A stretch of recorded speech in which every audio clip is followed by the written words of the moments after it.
I mean, it's the community's getting behind y'all like that. it's awesome. I mean, credit to our guys. They put in the work, put us in position to be in position, and now the city's behind us, the university's behind us, the student body's behind us, and we're going to need their support, especially if we want to complete what we're trying to accomplish, which is a conference championship. So have the community behind us and the surrounding communities behind us is so gigantic, and it's a really credit to our guys too for all the hard work they put in and to put us in a position where we can, we have 12 games left that we're in position to have potentially be a title contender for this league because the league is very hard. How's the situation changed from when you first got hired here and moved to Murray to now where you do have the ability to bring in this 8,000 person crowd? Yeah, I mean, again, just credit to administration, number one, credit to the leadership up top with Dr. Patterson, the Board of Trustees, because to compete in college athletics these days is very, very difficult. There's a lot of moving parts to it, and we have vertical alignment here at Murray State, which is really helping us with NIL, with rev share, with transfer portal, and they're really buying into the new age of college athletics and how college athletics now looks. So for me to be able to be the leader and the steward of the program right now, you need that vertical alignment, else it's very, very difficult, and it's an extreme challenge to compete at the highest levels, and that's what we want to do here. We want to compete at the highest levels. And again, credit to our players. When we first got here, I told the guys, when we played our exhibition game against Northern State, I don't know what the final attendance numbers there. It was probably 750 people, whatever it was. And I told them before the game, in the huddle, look around what you've done, what you've accomplished. But we got a lot of work to go yet, too. So there's 1,000, now we're up to we went to 1,000, now we went to 5,000, and now we're getting crowds of 8,000, and it's just really awesome to see the community get behind us. That's almost half the population of Murray, but now, really. But you have, with this program that you brought in, the players that you brought in, what has really Murray been able to mean to you as your first head coach in the league? It means everything. 22-year Division I assistant. I had to go to a place, I had a pretty comfortable job. Sorry. I had a pretty comfortable job. I was associate coach for Creighton under a really good coach, Coach McDermott. So I'd have to take a place where it's an awesome community, where there's get behind your team. And we've been able to do that. Dang. Excuse me one second. We've been able to kind of galvanize the community with their effort, with their unselfishness, with their ability to share the basketball, and to see the build-up and the momentum build-up of where we started and where we're at now. It's pretty special to see. Trying to yell over that crowd today? Yeah. This team though did not make it easy on. They kept coming at you. No, this league's tough. It's a basketball conference. It's one of the best, most well-respected basketball conferences in America. Great coaches, great players. It's the 9th best league in the country. So every game is going to be difficult. They just beat Illinois State, coming off a big win. So we knew we had our hands full. These teams are well coached. These teams have good players, and every night's going to be a battle. Especially as we keep winning. We've kept winning. We put that bullseye on our back even more, so people are trying to take us down. Do you think the Indiana State coming in with some momentum and you guys coming off a bye week had an impact on this game today? I think there's some issues with that we've taken some time. We had a good momentum going, and then we stopped. Hopefully we can get that back a little bit as we go forward. But there's no excuses. We played good in spurts. We played not so good in spurts. We were too casual at times. We let them hang around. When you let teams hang around too, there's potential you get beat down the stretch. Thankfully, we were able to hold them off. But there's a lot to be learned, and like I always say, I'd like to learn more on a win than on a loss. So we were able to do some good things at spurts, but we weren't able to maintain that over 40 minutes. So hopefully we get back to the drawing board where we can actually play, not these just 2-3 minute spurts, that we can continue to play through a 40-minute game. Something I think had to be very frustrating to y'all. Y'all blocked 13 shots today, and I think probably half of those ended up as putbacks for them. Yeah, they are number one in the league at rim finishes. So that we knew there'd be a lot of challenge at the rim. Some of that block shot number is a good but not good number for us.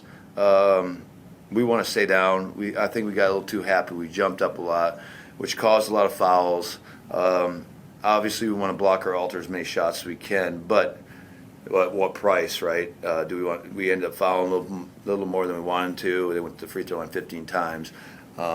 We ended up giving up second shots on those blocks, and they were able to shot fake us, and we'd leave our feet a few times, and then they were able to step through and make some layups. So some of that was really good. Some of it was not so good because it led to some easy buckets and some free throws for them.